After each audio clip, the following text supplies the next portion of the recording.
Christmas and holiday season so far. Ours was pretty good, but as you can tell, wee bit of a mess. So I'm going to put this live up while I clean up. As usual, what I normally try to do is, any welding questions or any questions for me in general, feel free to ask. I'll put a prompt up, and that'll be that.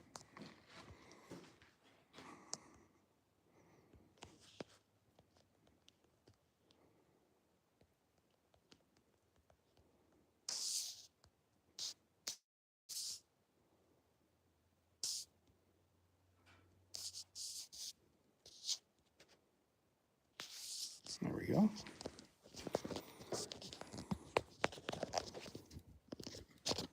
Yes, I got a couple projects going on. For some of you that already know, I started making these handlebars for Victory motorcycles, specifically for Magnums and cross countries. They may fit other models, I'm not sure, but I know they fit those because they're the same specs that I built for myself. So I got a little busier with that than I intended. So I started off with just one guy that was interested, and then when I put up the post publicly a couple of months ago, I had 3 that are interested. So I made 3 sets, and then I had 3 more that were interested, and I started realizing that this might end up being a thing. So I made some drawings and some cut sheets, and now I have some tubing, so I got to start on 3 more sets of that. But first,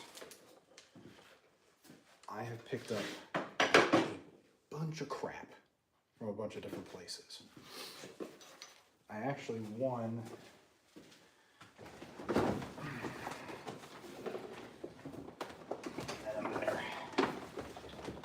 I actually went on a retirement auction for a place that was not going out of business, but hold on. The owner was retiring, and he built and rebuilt and restored fire trucks. Saw the auction, so I was able to get for $50 a bit of tools and a bunch of steel. It ended up being a hell of a lot more steel than I thought, a lot of stuff that I cannot use, so I got rid of the stuff that I couldn't use and kept what I could. Ended up paying for everything that I purchased, which was great. I also got a 12,000 pound winch from a friend of mine. As a matter of fact, it is I think it's a first generation Badlands winch. First generation Badlands winch. Never mounted or used. It's heavy though. Holy crap. Steel cable, all 9 yards. So, that I'm gonna put and use it. I actually got this nice kit. I think I won this for $2 at the auction. Missing a couple bits, but for $2, I mean, that's a deal. I can use just about all of these.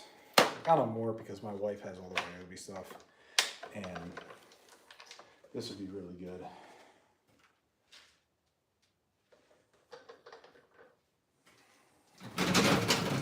So I'm actually going to put it over here first. I have the stuff that I need. Most of that's nut drivers and stuff, and I have a small kit. Got a bunch of exhaust tubing. 3, 4, and 5 inch aluminized pipe. Be good for like replacing mufflers and stuff if I ever need to. Or doing stupid projects that I get myself involved in. This is my kids' stuff. This actually needs to go back in my truck. Except for that. That can stay in here. The rest of this, yeah, that needs to go back in. I'm gonna need that sooner than later, actually.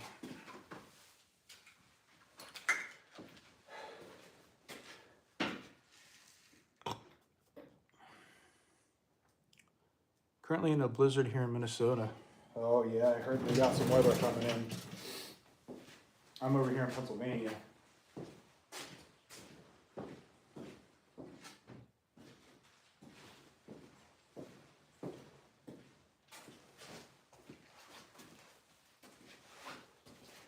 So we haven't quite hit the snow yet.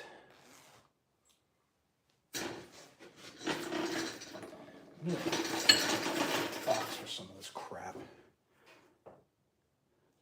I tried welding with aluminum rod with reverse polarity, but I do have to heat up the aluminum, or how many amps do you put it at? Reverse polarity, yeah.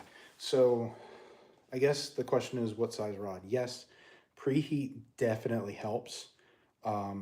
I am going to warn you, running them aluminum rods, it is incredibly, incredibly difficult. I'm not gonna lie.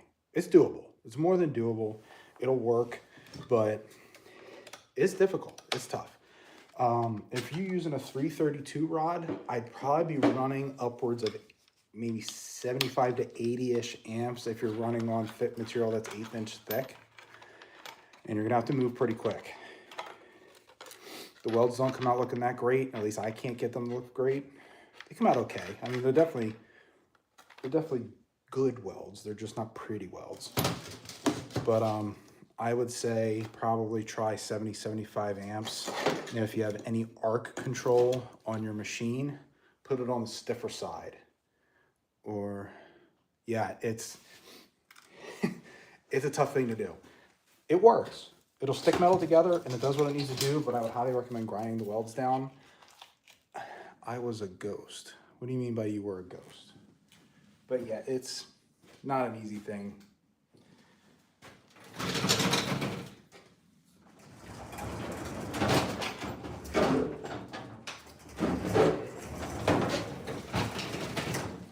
I don't stick weld aluminum for fabrication. I do it for like quick repairs.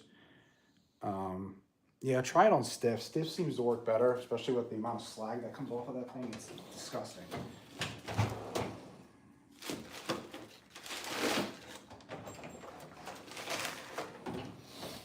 But yeah, that would be my best advice that I could give you.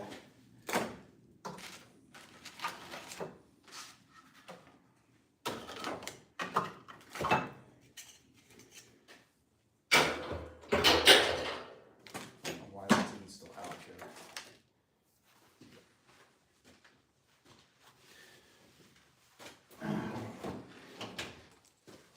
I need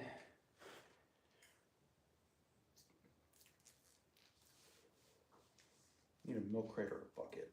I think I have an empty milk crate under here. Find it. For now, I guess I'll put this on the bench. Which is full of crap. Like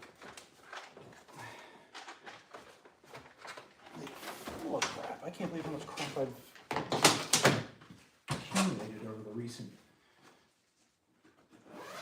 weeks.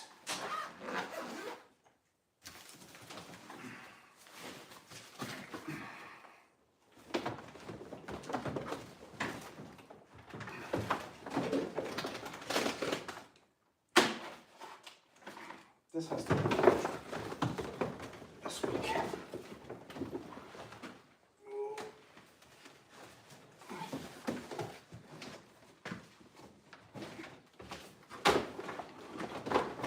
I also got a really good deal. So I bought this Craftsman grinder.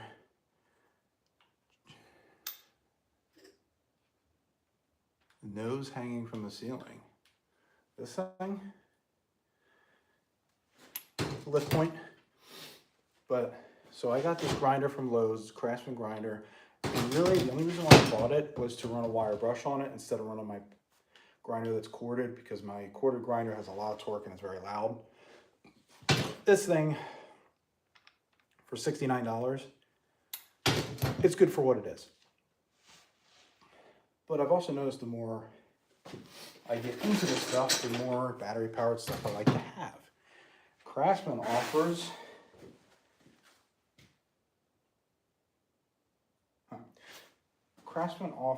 a really, really good value selection for their battery powered equipment. Don't expect Milwaukee DeWalt quality, okay? I'm not sitting here and telling you that it's Milwaukee or DeWalt quality. However, for the price, they are pretty damn good. For example, brushless impact driver for what I need, $100. Works beautiful. Ugh. Works for what I needed to do. I bought a 4 amp hour battery plus a fast charger, and I got this for free. And again, for what it is, it works good. For what I need it for, it works good. If you are somebody that is doing this stuff on the daily and relies on these battery powered tools every single day, all the time for 8 hours, I'm not going to point you towards Craftsman. But for what I need in my garage, 2 hours a night, and for home projects, works good. I know Hercules has gotten better, but I'm just not for it. Got another bin in here, I thought. Oh yeah, I do, it's right there.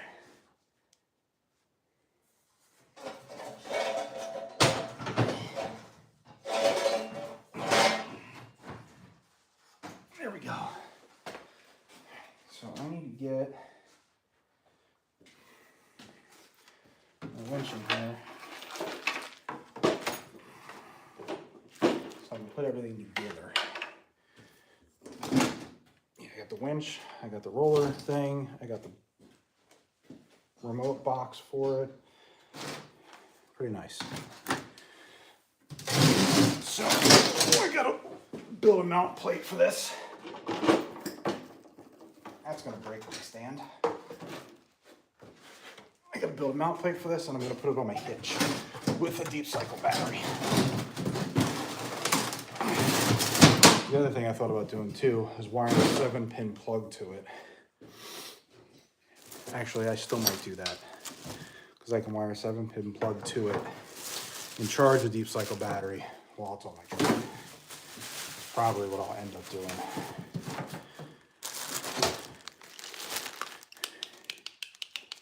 Off the switch. Yeah, that was a good grab.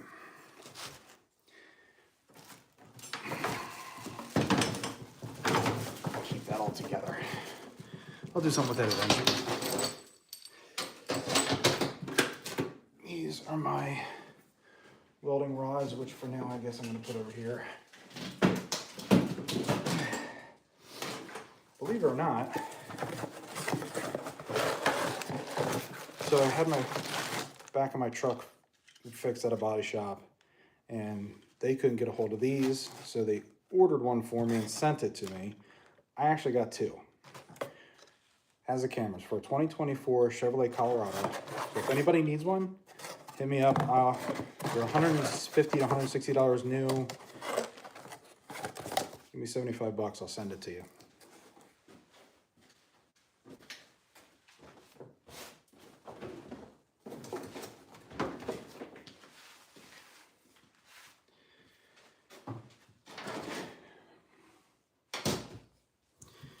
Still got my airbags. So one of the other things that I'm going to do tonight, more than likely, got these airbags. These airbags are going on my other trailer that I'm building. And I cut these out. And I just got to clean these up, drill the correct holes in the correct spots. And then that'll be my new base plates for underneath the trailer.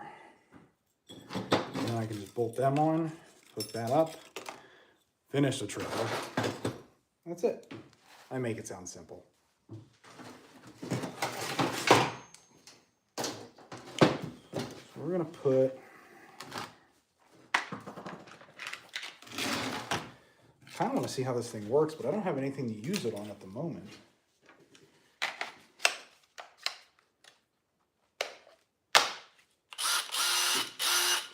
Oh, it does have the lights on. Look at that.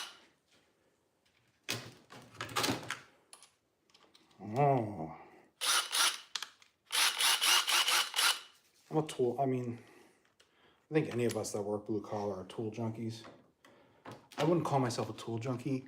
I kind of call myself more of a deal junkie. I don't have to have the best quality tool. Matter of fact, that's not what I'm looking for. I look for the best deal. So I mean, for the deals that I've been getting off this stuff and for how well it's been working for me, it's been great.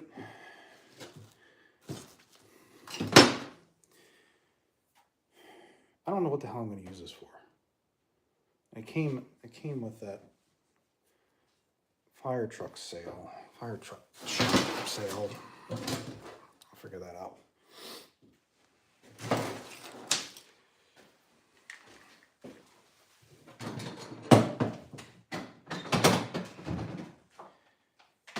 I'm going to put that under here. All this stuff that I got here.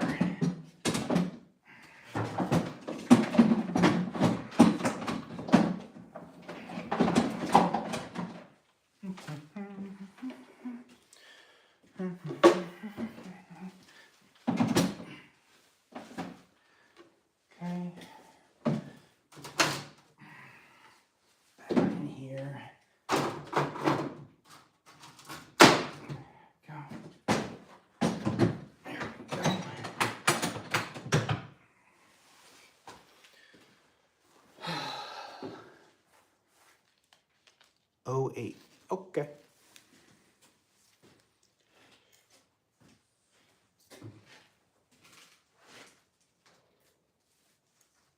What else do I got going on that needs to go away? I'm going to keep this out actually because I'm probably going to use this. I use that a lot.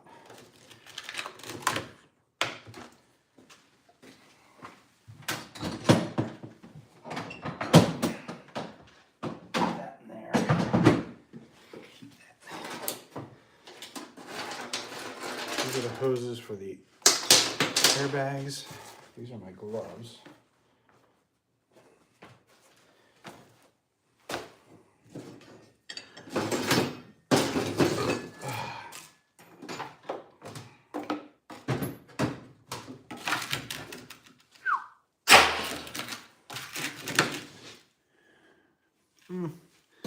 Might end up using that piece.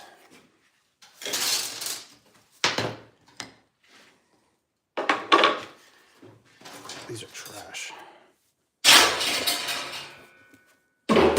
Making more noise than I want to. But I really wanted to come down here and just clean up the mess that I had on this table. And then see what I got to work with here.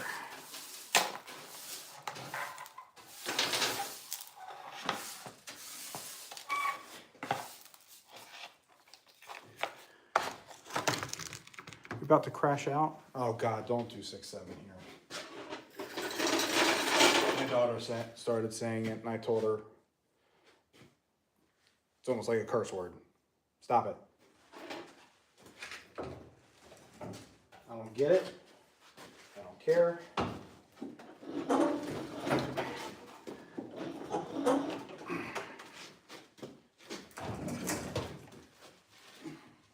Oh, stuck. I fell.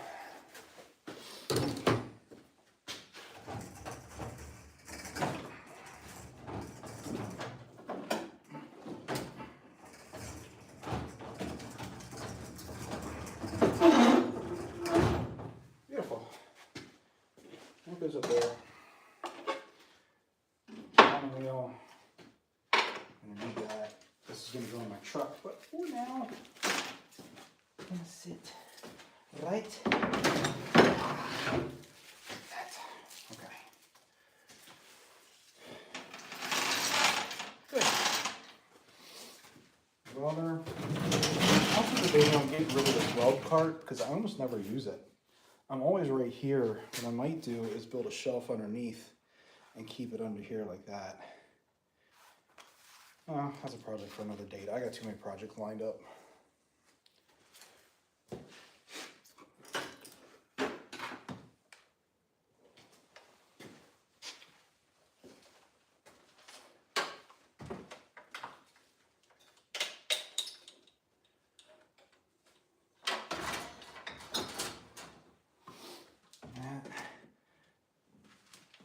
This is actually for my full-time gig.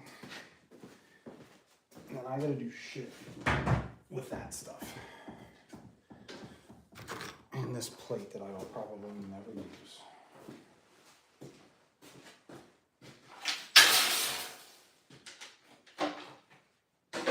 Okay.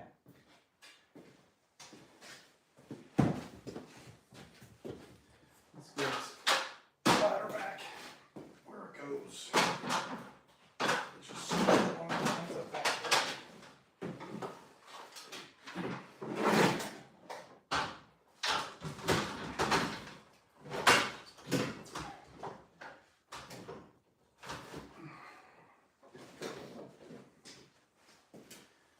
Good enough.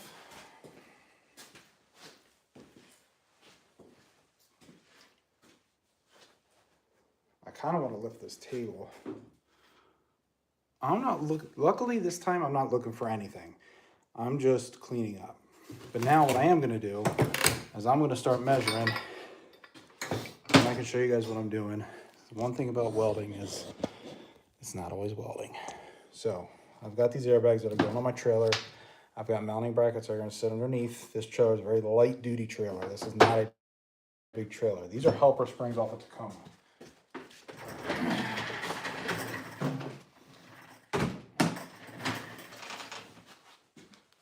What I need to do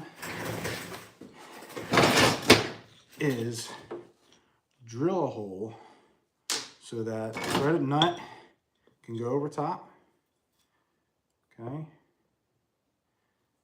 And this can also fit in. I'm just gonna drill all the way through it. Now, luckily with this, what I can do, a little trick that I've learned that I'm sure so many other people have learned as well. The paint marker. Get this thing super sopping wet. And glob the paint on here. So it's still wet. And then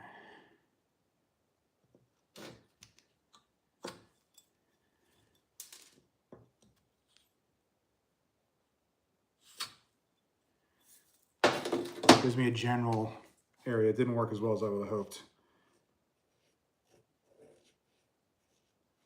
Gives me a general area. It's close enough. I mean, I can adjust this to where I need to. Any of the fabrication that I do on my own shop for my own doing, I'm not going to be perfect about it. When I have to do projects for other people, you better believe it's going to be perfect. Like the handlebars that I'm going to do, I spent a lot of research and development time making sure that I make them so I can repeat them, have the equipment necessary, and then do them. A lot of times these projects cost me more money than what I get out of them. But at least there it's repeatable. So I sell those handlebars for $300. I can tell you right now, I have a lot more money into that research and development process on my own time than what I care to admit. So if I sell a handful of them, I'll make it back. Ish.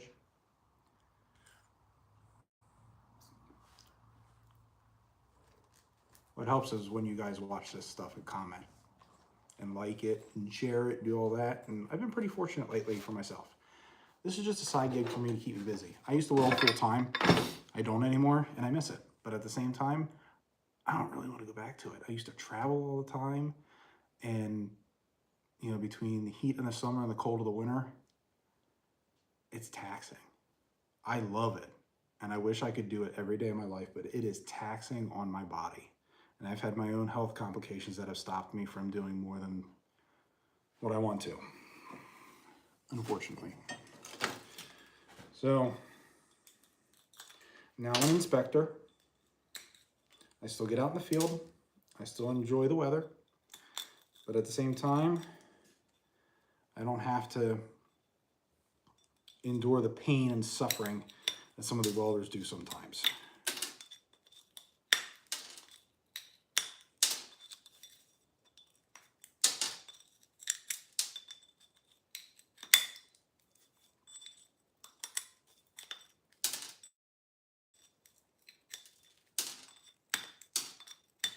The reason why I'm not using a hammer is because I'm trying to be as quiet as I can, because people are sleeping in my house.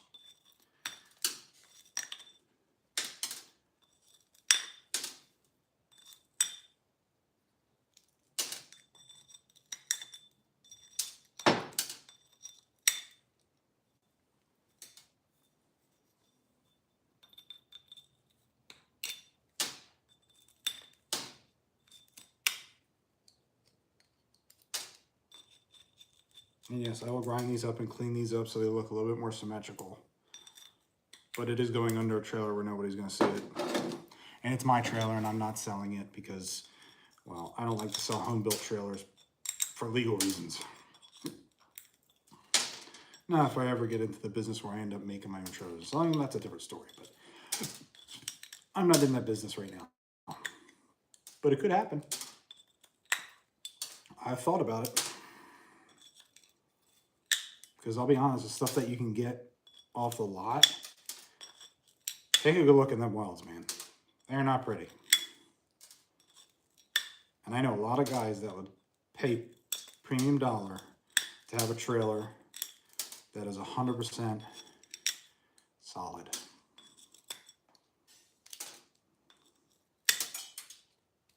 The hell is that?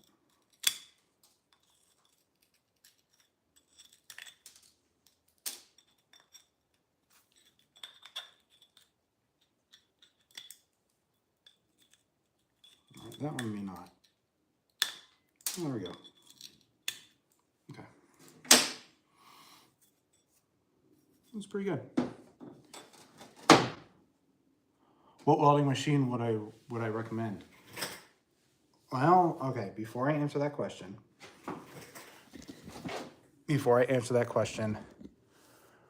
what process are you looking to do and how often are you looking to do it? Because there's going to be a big difference in my answer. Are you doing like stuff at home, or is this for business? You know, are you welding 8 hours a day, or are you just welding like 1 or 2? It's a big deal because, you know, the machine that I want to recommend you may not be the right machine. Stuff at home. So, perfect. What process? Or do you not know? You know, MIG, TIG, or stick.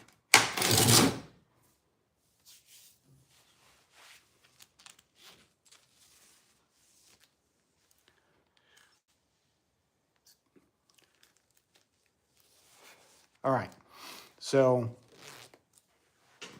now take what I say with a grain of salt because I might be a little biased. I have worked with Yes Welder to do some research and development on their machines. This machine that I have is a Yes Welder CT 2050. This is a machine that Yes Welder's been working on for a while that I helped them develop on, not just me, you know, a couple other people. This does stick, SMAW, and it does TIG, both AC and DC. So you can do aluminum with this as well. It does not do MIG. So if you want MIG, I would recommend either their DP200, which is a really good value. That will do stick as well, and it'll do lift arc TIG DC only. This machine does all 4 of those processes, or it does both AC and DC for TIG and stick welding. And then it also is a plasma cutter and an air compressor. And it'll run on 110 or 220. And most Yes Welder machines will run 110 or 220. So if you're looking to get new stick or TIG and you need a plasma cutter with it, that's what I recommend. I love this machine. Yes, I might be a little biased because this is my baby. This is something that I've worked on for the past couple of years with them. But their DP200 is also a really good machine. It's less expensive. This is about $1,500. The DP200 I think is running about $600 right now, and that does MIG, stick, lift arc TIG, and it also does pulse MIG, which is a whole different thing. And I have videos on it if you want to look it up. Their first test 200, or their MP200, that does standard MIG and TIG, or yeah, it does MIG, TIG, stick. That's a little less expensive. And then of course, as you go smaller, they also get less expensive. You can pick up one of their welding machines, a decent welding machine from them for like $400. Now, if you're looking to get into stick welding, which is the least expensive process to get started in, their ARC 205 is one of the best values that they've ever put out. And yes, that is their 2nd generation machine as well. I think right now they're running it at like $198. and it'll run 200 amps. It'll run DC positive, DC negative, and it'll, I think it does lift arc TIG if I remember right. But either way, and it is also 110, 220, and it can run 6010, which is a big deal. A lot of inverter machines cannot run 6010. So that's my recommendation for you. And if you use my code, StickmanFab23, no spaces, that'll get you 10% off anything on their store. So sorry, it might be a little biased, but that is my recommendation. And I really do actually recommend these machines. They are actually good machines. Yeah, take a look, do some research, decide what you want to get started in. I kind of want to do a video on the processes, but to give you an idea, stick welding is the least expensive to get started in, and you need the least amount of equipment to get started. TIG is the most expensive and the most difficult to start. MIG is kind of right in the middle there, but it's also easy to do for somebody who's looking to weld, especially at home projects. Yeah, so it kind of on you in the process. As far as the process goes, it doesn't matter. You're going to hear a lot of rumors out there about how TIG welding stronger than MIG welding, or stick welding stronger, or whatever. That's not true. It all comes down to the filler metals, the amperage, and the thickness of the material. I can make a TIG weld just as strong as a stick weld, and vice versa. Matter of fact, I can make stick welds stronger than most TIG welds. Why? Because it's the amount of penetration I can get with stick welding and the filler metals that I use.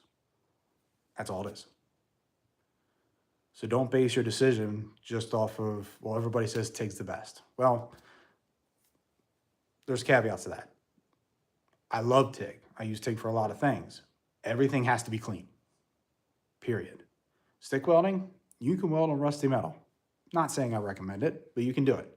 MIG welding's that middle of the road deal. You can also do gasless flux core, which is, well, in the 50s when it was dreamed up, the idea was flux core was going to take over stick welding. Well, obviously it hasn't. But flux core is a good alternative to stick welding. You still get the wire feed machine. It's still relatively simple. Problem is, it's a lot of smoke. It is more difficult than MIG, but not that difficult. And two, if you use inner shield wire, you don't need a gas bottle. That's a big deal. I need to take a breath because that was a lot. I'm long-winded sometimes.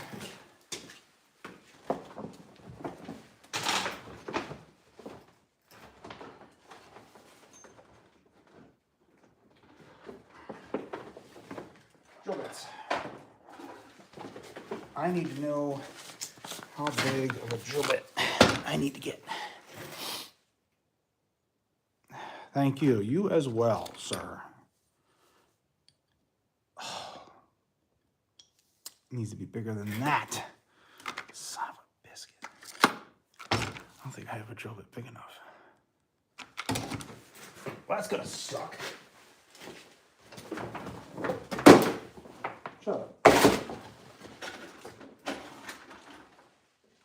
Oh, wait.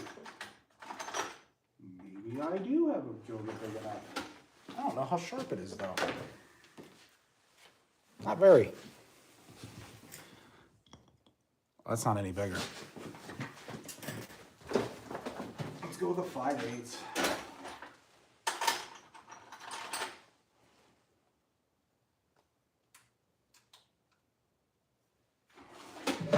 Something tells me that this isn't going to work.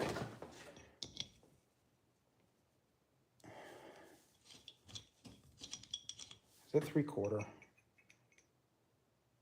That might just be big enough.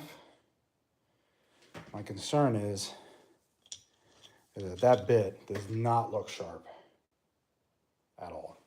All right, well, we'll do a pilot hole and just see how it goes.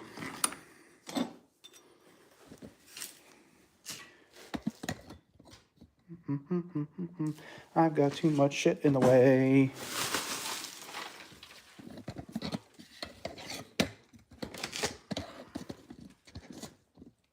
Go. other thing I like the old tools that still work like new. This machine is from like 1986. And I got it for cheap because it needed a new electric motor. Went on Granger, was able to get a 1 horsepower electric motor for it.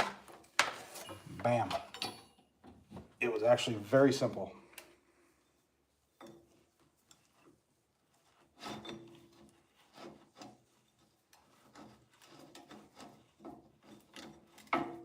Hopefully my clamp is big enough because this makes it a hell of a lot easier.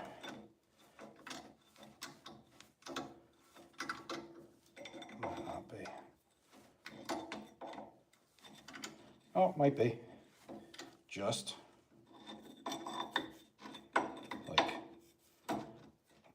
big enough.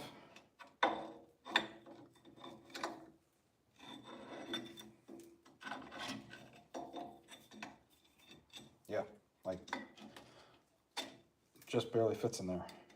That's good. That means I know it'll stay in there. Well, that doesn't mean that at all.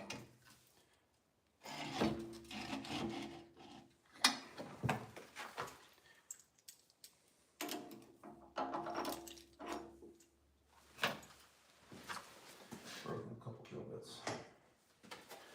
All right, let's start. This is a brand new 15-30 seconds drill bit.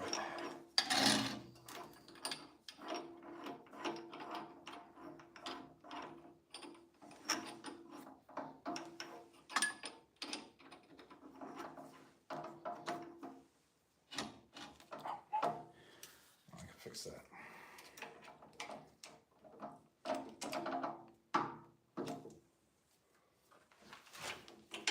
Knock this down a little bit. Ugh. Ugh.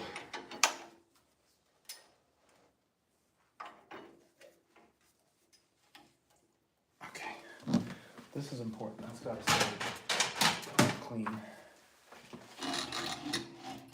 This is just going to be a pilot hole.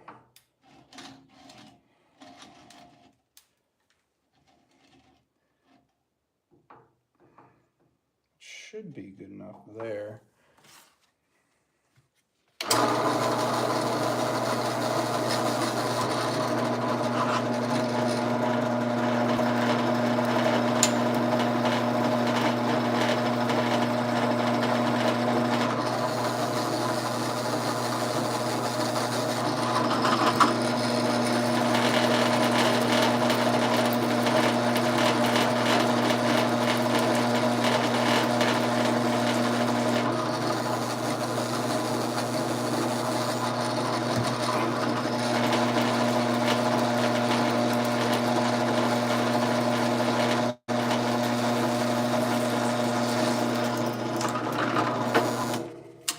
Okay,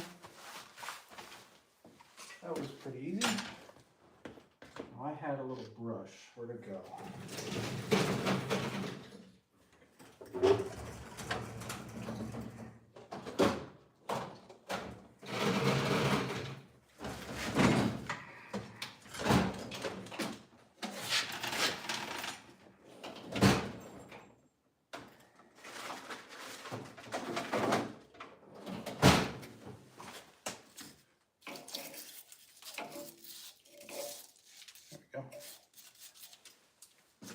Okay, so that a pilot hole. Now we're going to see how this 5/8 bit does.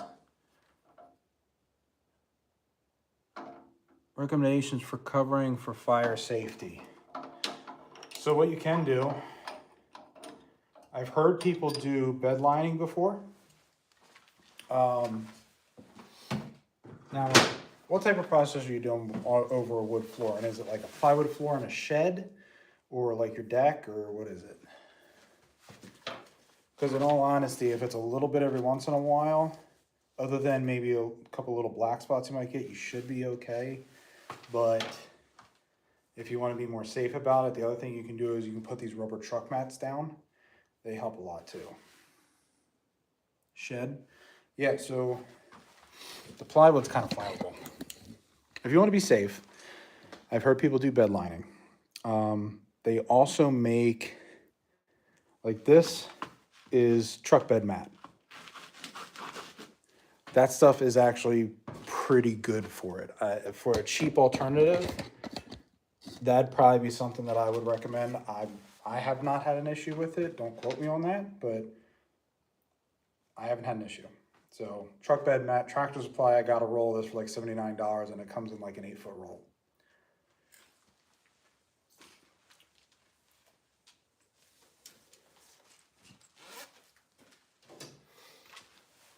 Let's see how well this does. I don't know if this is going to work at all.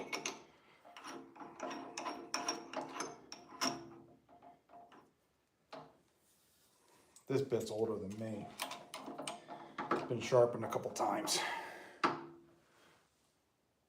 Aluminum L-bar, 1/8 inch thickness with about 100 legs. What type of process are you welding with? TIG, stick welding, or are you going to use a spool gun? But the biggest thing with aluminum, make sure it is clean. Don't use power on it. Don't use a power wire brush. Use a hand brush or a Scotch-Brite pad, or like steel wool. That would be my recommendation to clean it up. TIG, yeah, clean that stuff up really good. If it's 3003 or 6061, clean it up real good. Scotch-Brite pad, wire brush that has not been used on anything else other than aluminum. Make sure it is freaking clean as you can get it.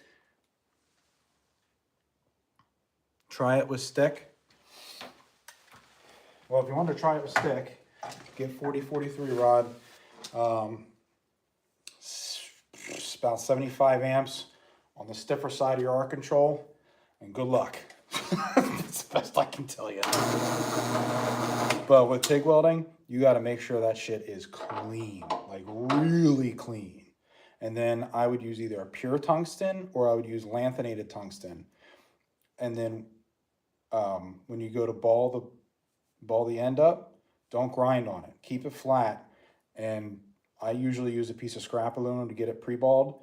And I stomp on that pedal, give it a lot of amperage to get that ball. And then once I get that ball done, I'll transfer over.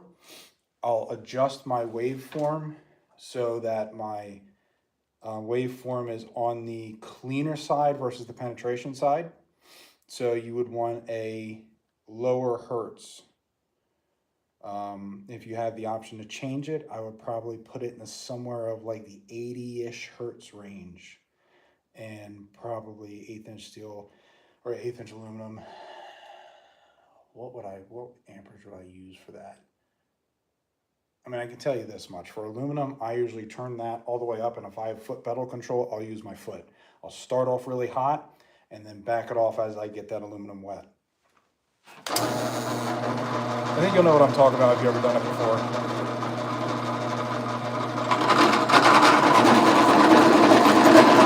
Oh, yeah, sharp.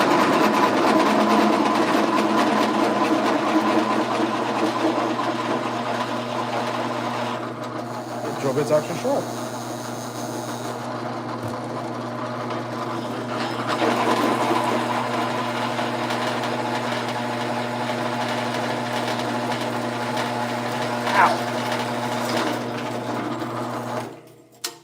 I'm surprised about that, actually.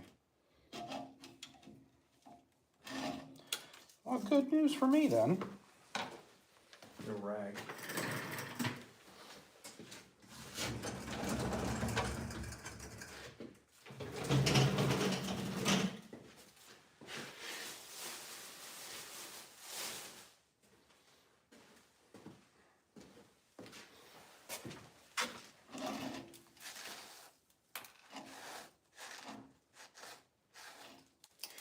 Good. I'm glad. Sometimes I say that and people are like, what are you talking about? I'm like, crap, I gotta explain this. It's really hard to explain, but if you've done it before, you understand. Get that aluminum wet with some high amperage and then back it off.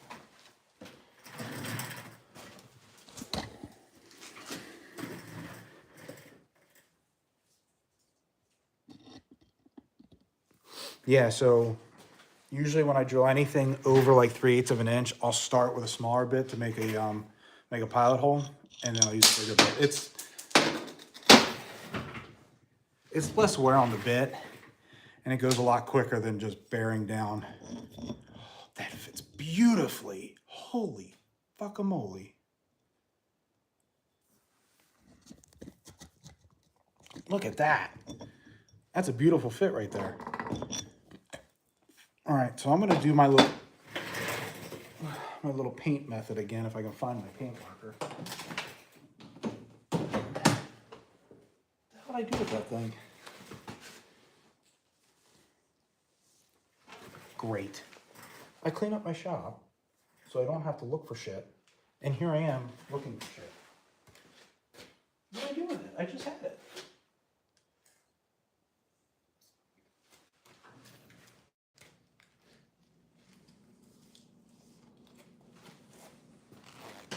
I literally just had it. It's not in my pocket, is it?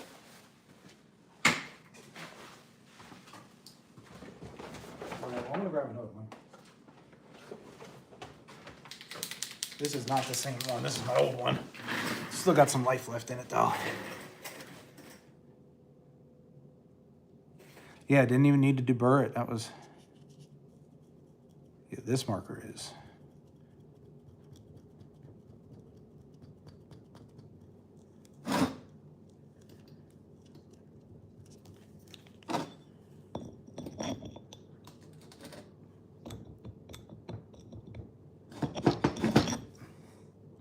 I didn't think that would work as well, but I think it gave me enough of a mark where I can actually guesstimate.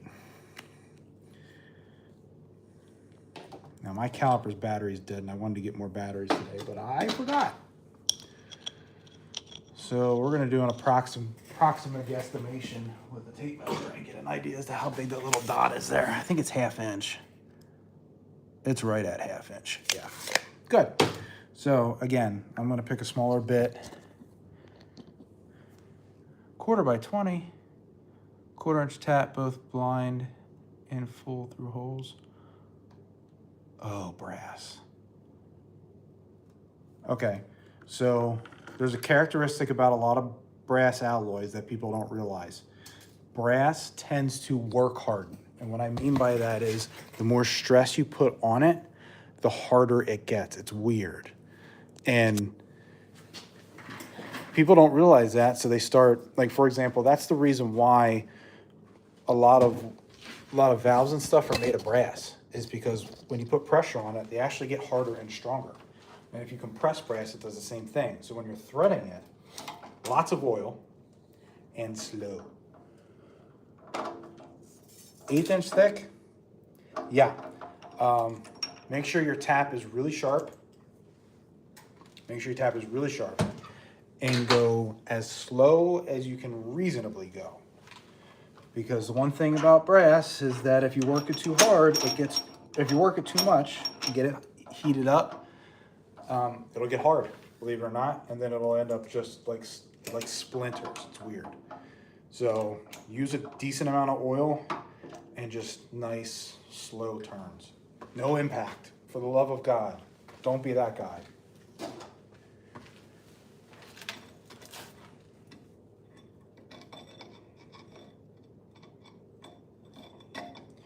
Now, if only I could find out which side was the smallest size that will fit. Hey!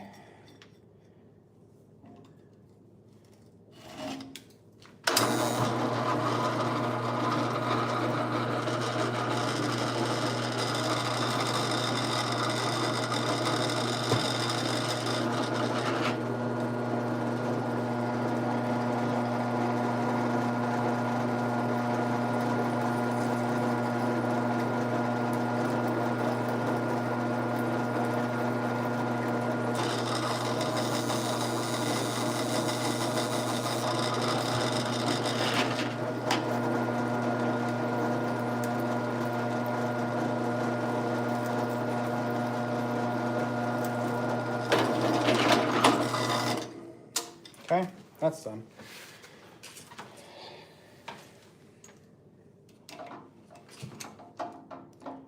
Do you know if the tensile is around the same as stainless steel, or since softer, it would be more like aluminum?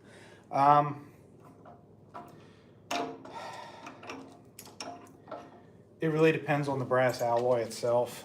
Typically speaking, the tensile strength of brass is kind of on the lower side, kind of in between brass and steel, or in between aluminum and steel, my bad. So, oh, that tip is broken. And we'll see if it works anyways.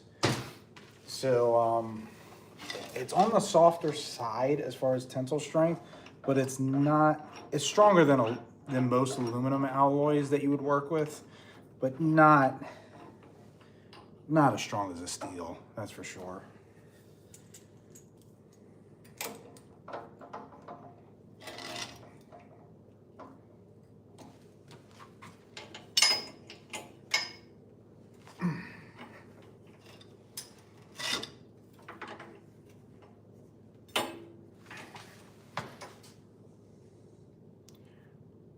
How to make sure, the best thing you can do is just use a lot of cutting oil, like this, cutting fluid, and just keep it cool. Do a hand tap. You don't have to get too freaked out about it, because if it gets a little warm, that's okay. You just don't want to get it like super hot or put a lot of pressure on it. Let the bit do the work.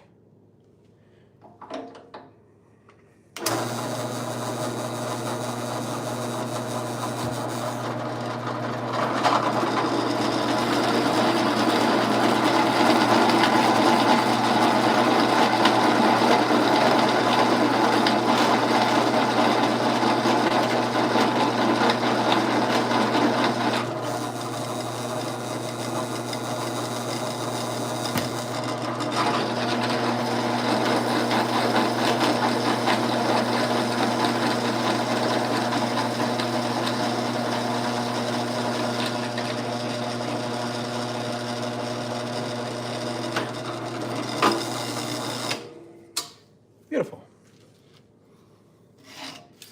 No problem. Thank you for the question. It's actually a question I've never gotten before. Let's see how well that fits. Hopefully this doesn't have to be exact, which is why I'm not worried. Ooh, that punched. Yeah, that needs to be sharpened.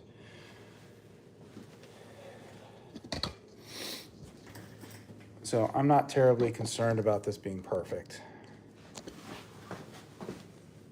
You have any soldering experience? I'm new to it at work. Any tips found through the years? So I do have soldering experience. It's not as extensive. Oh, I was off by a little bit. You son of a bitch. I don't have a lot of soldering experience. If you're soldering brass, the best thing to remember when soldering is that the solder likes to go towards the heat source. So if you're holding the torch over top and you're heading solder in, the solder is going to go towards it. So the best thing to do is the heat on the back side, if you can, and then put the solder in. If you can't, and it's thinner, if it's thinner material, it's saying about 1/8 inch thick, heat the material up first, get it hot enough, and then add the solder without the heat. And if it starts solidifying too soon, you can add a little bit more heat as you go. It's a little easier than keeping the heat source there, because then the solder might melt before the joint's actually hot enough to take.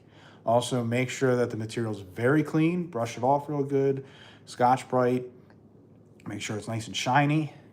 When you fit the materials together, you want a tight fit, but you don't want it to be super tight, because you need enough slop in there for the solder to get in. And then you also use the flux, flux paste, and then get the material hot enough for the solder to take about 750 to 800-ish degrees. This was off by a little bit. That kind of pisses me off. I'm gonna have to get in there with my grinder and open it up a little bit. That's not a big deal. Let's drill this one.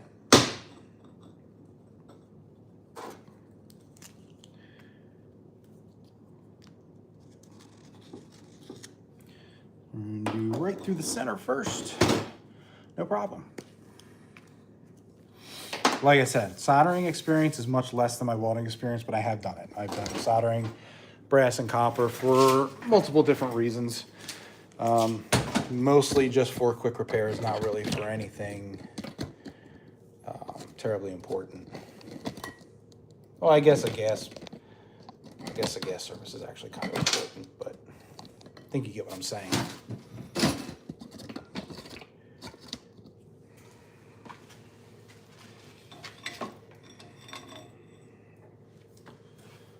So let's pre-bore this one.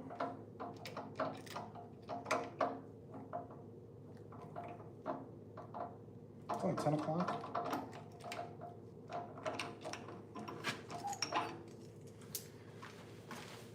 Doing good on time tonight. Usually I am behind. What size is that? Ooh, that is chewed up. I gotta get better bits. Some of these bits are really hammered.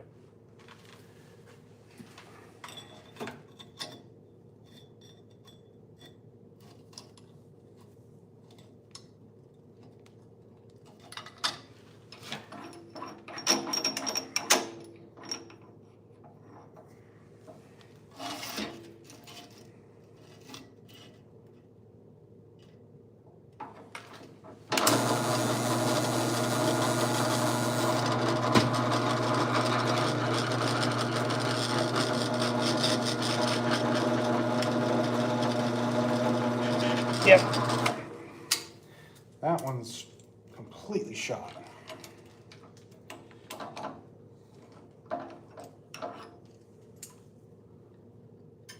Yeah, well, I don't sharpen them. I'll send them to, I got an Amish guy near me that sharpens them for me.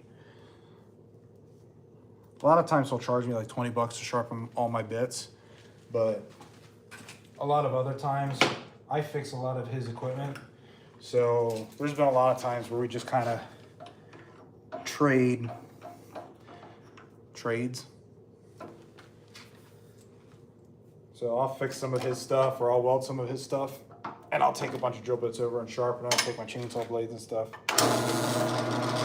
It's nice to live in Amish country.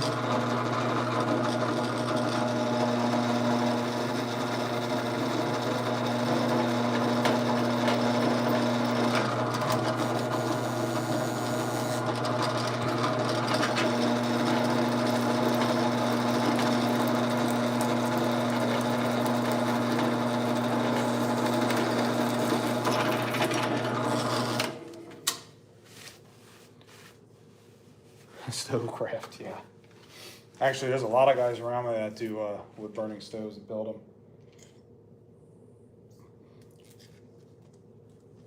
It's actually a project that I kind of thought about doing, but never actually got around to it. Also, never had a need to. A lot of the stuff that I've done at home is because I needed to, not necessarily because I felt like it. Although, if you see some of my videos, I screw around with a lot of stuff. Ream inside too, then. Yeah, done that.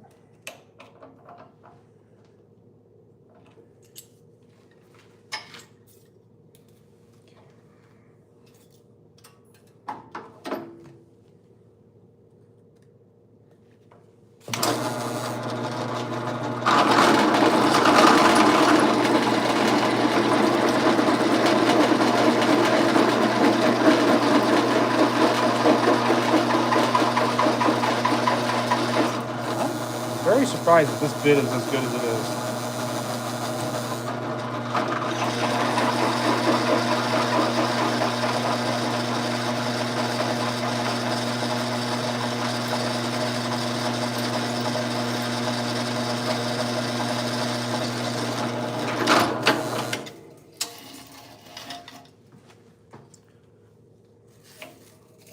That's pretty good.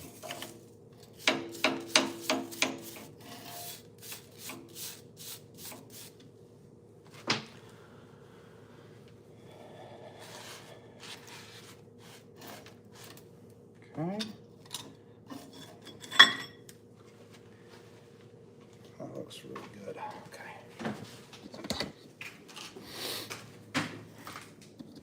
Now, this one fits this one. Sometimes these aren't 100% the same. So, oh yeah. Plenty good. I am going to take this. I'm going to take this, do the same thing.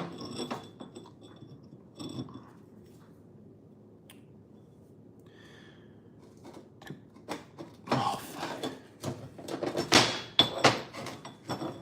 Line them up as best as I can. I want to mark it on the inside. Now this, the one that I drilled before, the hole's a little too close. So I'm going to modify that with this one and drill it a little further out, see if I can get this one right. If not, well, I'm going to take my carbide bit in there and just modify it a little bit. Not ideal, but hey, it doesn't have to be exact. At least this doesn't. Otherwise, I would be putting a lot more effort into making sure it is. Get over here. There we go.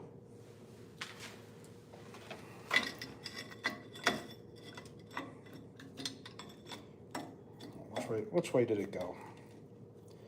Not that way.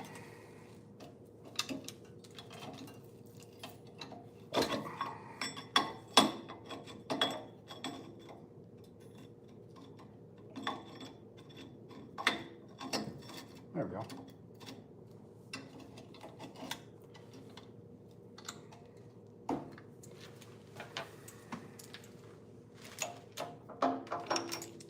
Back to the pilot bit.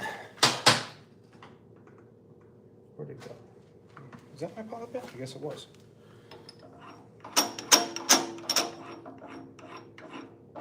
Other way. Yes.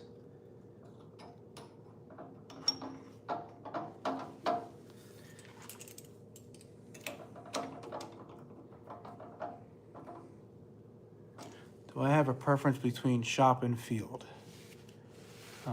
I'm stuck with my current job that had really good benefits. I could work my way up to make some decent money in about 10 years, or could go out in the field and make 3 times the money, but it would only last maybe 5 years. Okay,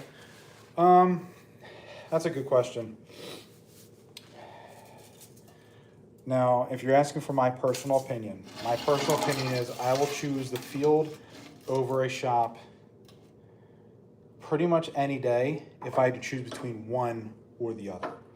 I was lucky in my career where I had a shop and I would also go out in the field. But if I had to choose between the two, I would choose the field all day long.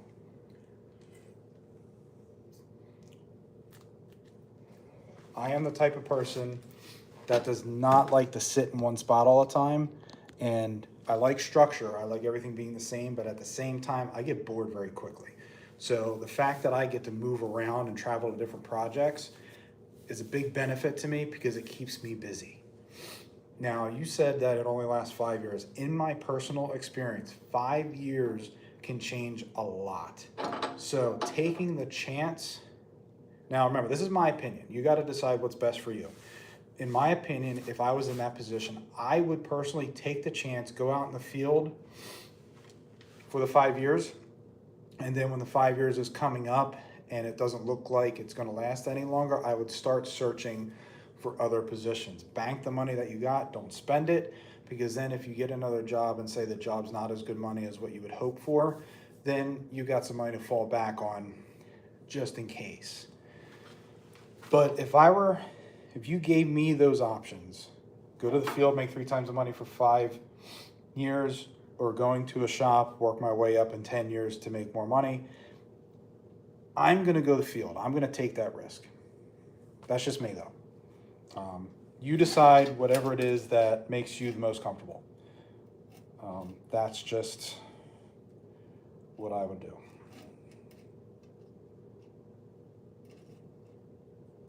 Like I said, you asked me for my opinion, so somebody's gonna tell you, you ask somebody else, they're gonna tell you a different way. Best thing to do is literally write out the pros and cons of each one, including finances, including comfortability, including family impact. The family impact's a big thing. One thing I used to tell my students all the time is that people used to say, and they used to say to me all the time, if I had to choose between a job I love and a job that I make a lot of money, choose a job you love. Yes and no. That's not always the case. Sometimes you got to do things that you hate for a little bit in order to get to a place where you're more comfortable. Like the position that I hold right now, I enjoy my job. I enjoyed being a welding instructor way more than I enjoy being a field inspector. So, but I make probably 2.5 times the money as an inspector than I did as a welding instructor. That's a difference. I love this job enough to stay. I prefer to be a welding instructor, but I'm getting paid a lot and I get to run around in the field. As a welding instructor, I was in the shop 100% of the time. That got boring very fast. Would I probably get more experience? You would probably get more.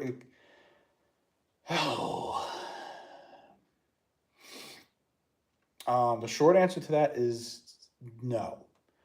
You won't necessarily get more experience. You'll get a different experience. And that experience might carry over in other aspects of your career more so than being in a shop. When you're in a shop, the experience that you get is what you're doing, for the most part, not everywhere. Versus in the field, yes, you have a specific job to do, but at the same time, everybody's in the field to get shit done and get shit done quick.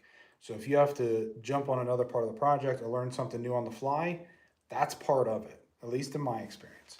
So I'm going to say no, you don't get more experience, but you get more well-rounded experience.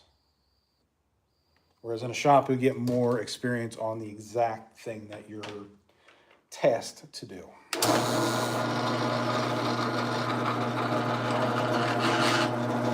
field offers a little bit more of an experience with being able to adapt.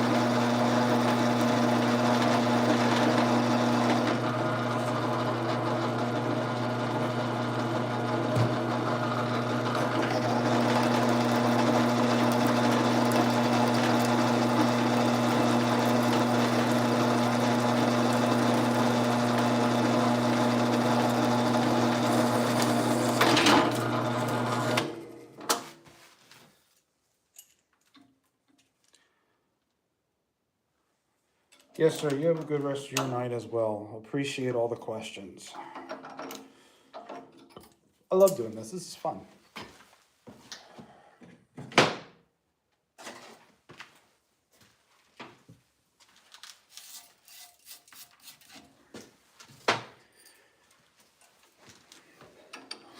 You know, I started this YouTube thing a couple years ago, and I would come into my shop, make videos, edit, make sure that everybody's watching, do all this stuff.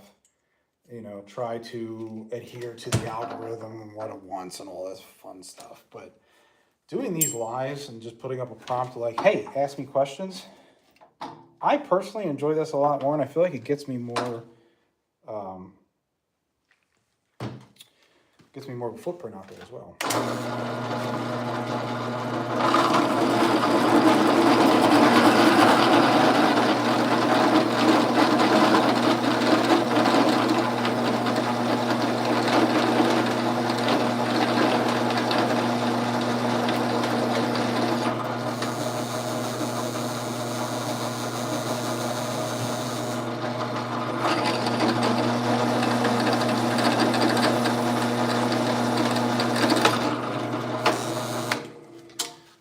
Sharpen that bit too, it's punching. The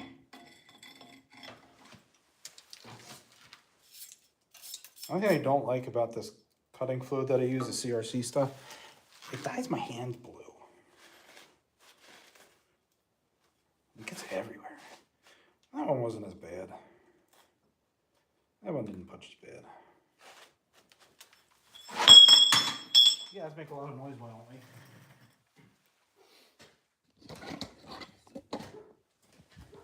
God damn it. That's not what I wanted. I'm sorry. All right. Hey, that one fit beautifully. All right, so it's just the one that I have to make a little bigger, which I'm going to do not while everybody's trying to sleep. And that worked out actually really good. So what I'll probably do now that I have this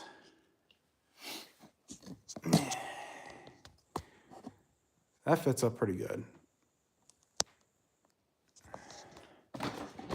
Now what I'll probably do now that I have this is I will mark around it, and I'll probably pull the plasma cutter out again one of these days, probably this week, probably Tuesday. And I'll be able to cut around that and get this extra off that I have here. Actually, I might want to keep that in there. I'll see how it fits up. It might be all right. But yeah, so the hole fits up now.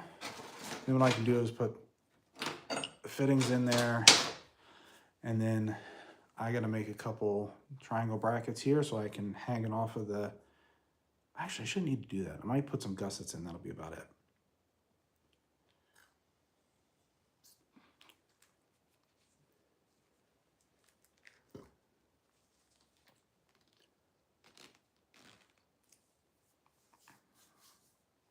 But I got to pull the suspension off. I got to pull the control arms off the trailer, bring them in here. I welded a torsion bar on because I was going to make a torsion beam style suspension. Turns out I forgot to level it. So one arm is sitting like straight like this. The other one's like, so, oops.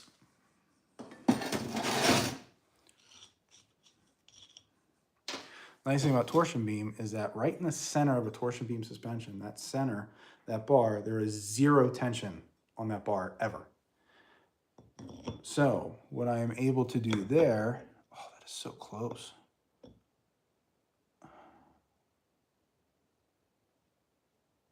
Wow, that's actually really close.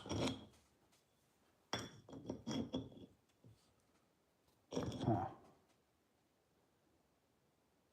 I don't want to make any more noise today than I already have.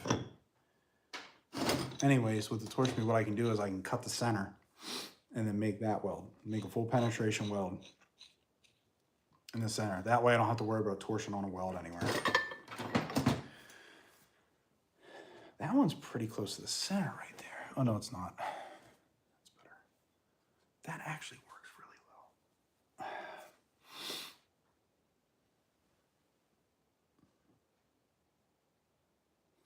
well. I'm actually surprised at how well that came out.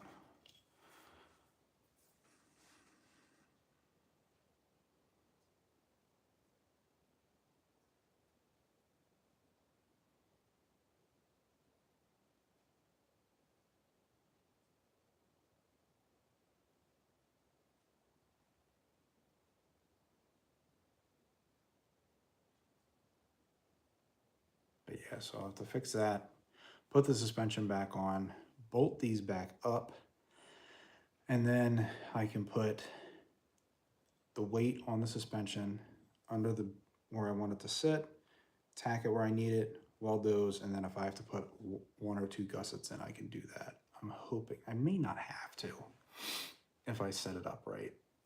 Well, it's hard for me to remember.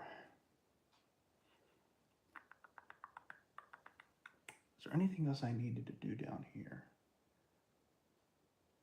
Nothing that I can do at the moment. All right, it's time for me to go up to bed. Sorry, no welding today.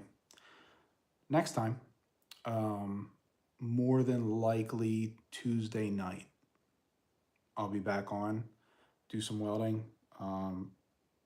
Stay tuned to my shorts. I'm starting to do shorts that are a little bit more informative rather than just showing off some stuff. Instead of commenting on other people's videos, I'm making my own, stuff like that. You'll be able to see me use some of these new tools and new toys that I got. But I got to clean this stuff up.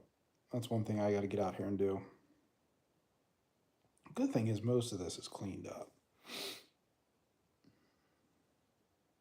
Oh, shit.